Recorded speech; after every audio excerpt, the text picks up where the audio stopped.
These are three things to say when a homeowner says, we're getting other quotes, right? Hey, my name is Kayan from Brand Connect, and in this video, I'm going to give you something super valuable that every roofer needs to know, right?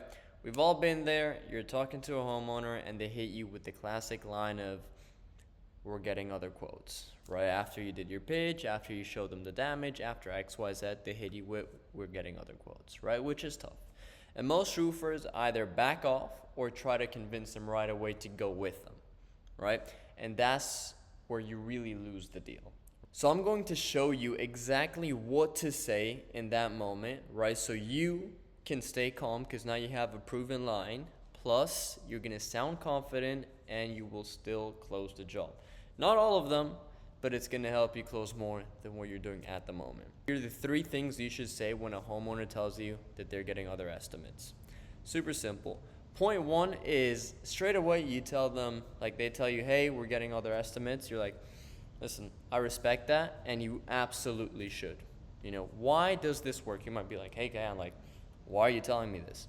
Why this works is super easy. You're disarming the objection straight away, shows that you're mature, right, that you have maturity, and you're confident in yourself, that they're free. People like to have options. They'll go with whomever they feel is going to be the best roofer for them, but it shows that you're confident about your service, about the estimate that you gave them, and that you're not just there to convince them to sign the agreement, and then you know that they're stuck with you. You're showing, hey, I'm confident, please do your research, and you're going to come back to me because I'm the best. And most importantly, like, you lower their defenses straight away, right? So those are the 3 points. Like, disarms the objection, shows maturity and confidence, and lowers their defenses straight away, right? So the first thing I would say is, honestly, I respect that, and you absolutely should get a couple other quotes. You know, it shows you're doing your homework as a homeowner, and that's smart. Make them feel good about it. Like, they're gonna do it anyways. You know what I mean? Like, they're gonna get other estimates anyways. So make them feel happy about it, and then instead of selling them straight away or trying to convince them, like, you're gonna do that afterwards. But before you do that and you like jump into it straight away, you're disarming the objection. You're making them feel good. You're making yourself look like you've been through this a bunch of times and this doesn't even bother you, you know, because you know they're gonna come back to you.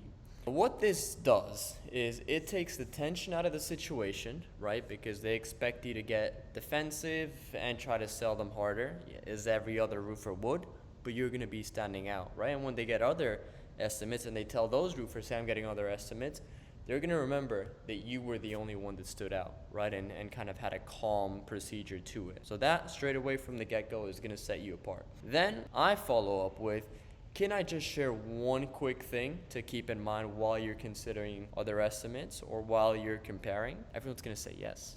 You're the roofer. You've already been through the entire process with them. They're going to listen to you. And that question gives me the permission to explain what actually sets us apart, right? So there you can give whatever pitch you have, basically, that's going to set you apart for them to go with you. You know what you have to say there, right? But what you do wrong normally is you jump right into it, right? No, if you follow these steps, boom, that's going to help you a lot. And then they're more open to hearing about it because you're not pushing them into it. They feel like you understand them, you listen to them, and homeowners and every type of client respects that. We might not be the cheapest, but here's what we do better. Point two is super simple. Let's say you're not the cheapest, right? And you kind of want an objection handle that when they're saying, hey, I'm gonna get other quotes because they wanna find somewhere cheaper. That's basically what they're doing, right? So you tell them, hey, we might not be the cheapest, but here is what we do better. Why this works is straight away you're reframing the conversation to value thinking. Not just, hey, I'm gonna get the roof done for the cheapest money possible. No. You're changing the conversation into getting them to think, okay, this is a roof on my home.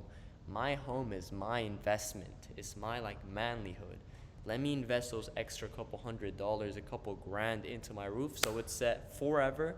I'll have the perfect roofer. If I call them, they're gonna pick up compared to the other roofers that are just there to do quick cash and are gonna do a measly job, you know, not patch up everything correctly and leave a mess afterwards, you know, and not inform them of any other services, like, you know, bad gutters while you're at the job. So what you're doing is you're reframing the conversation to go around value.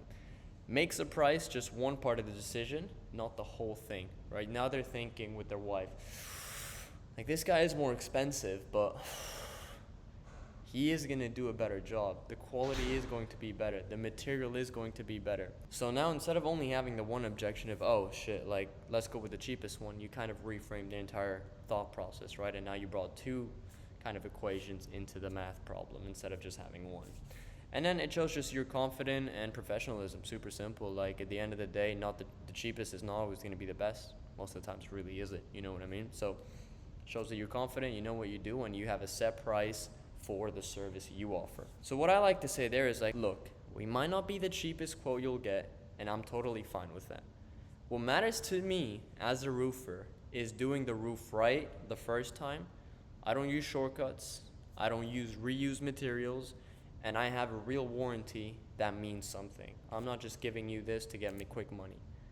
If anything happens, you call me. I'm always going to get my team there. And I'm going to do this roof as if it was my own home, you know? And this is how you separate yourself. Not by being the cheapest, but by being the safest choice for them, right? If there's any other hailstorm damage, if there's any type of damage in the future that's going to come, they know they have the right roofer that's going to fix it ASAP and keeps their word, you know, and their warranty. Point 3 is super important, right? Like, you're going to reframe their mind right here. Plus, you're going to figure out what they want, and you're going to sell them what they want, which is what you need in sales. You need to figure out what this customer wants. Can I give it to him? If yes, boom, I'm going to go forward with it. If not, then, like, you're in the fucking wrong job anyways, in the wrong house, you know? You tell them, can I ask what matters most to you when choosing a roofer, James? Why this works is you put the focus back on the homeowner's priority. Not just price, not just XYZ, not your priorities. You're putting the homeowner's priorities first, which means, like, the roofer, like, the homeowner feels like you're listening to them. And people respect that. Homeowners respect that. You're doing a job in their home, in their temple, you know? It also gives you a clear path to frame your pitch. So keep that in mind, because at the end of the day, the way you pitch and what you pitch is the most important. Obviously, you're fucking doing a roof. Like, not rocket science. But the way you sell the roof is what sets you apart of closing the job or just being another dude that gave out a free estimate. You know, and then it turns it from a price battle back into a valued match. You're going back into the game and you're changing their perspective. You're changing their thought process, which in sales is one of the most important things, right? Changing their perspective to becoming the homeowner that chooses quality over the cheapest price. So at this point, for you guys to know kind of what I would say is, can I ask what matters most to you, James, when choosing basically who to go with? You know, if they say price, then I talk to them about long-term value and warranty. If they say speed, I highlight our timeline and our communication throughout the entire process. Communication, a lot of you forget this, is key. If they say trust, I'll point them to our reviews, our past jobs, and just simple photo documentation. And if you have videos of homeowners and texts of homeowners praising you, show it to them. Visual proof is the best proof. Don't just say, oh, you can look at my reviews on Angie's, on Google, on Thumbtack, on networks. Show it to them straight away. And now to end it off, I'm just going to tell you a recap. So the 3 things I say when a homeowner hits me with, we're getting other quotes, super simple. 1, I respect that. You should. 2, we might not be the cheapest, but here's what we do best. And 3, can I ask what matters most to you? Use these sentences to reframe the conversation and allow you to re-enter the pitch. You know what I mean? Instead of just leaving it and then never hearing back from the homeowner. My name is Ken Rodriguez from Brand Connect. And if you like the video, drop a like and keep crushing the roofing business.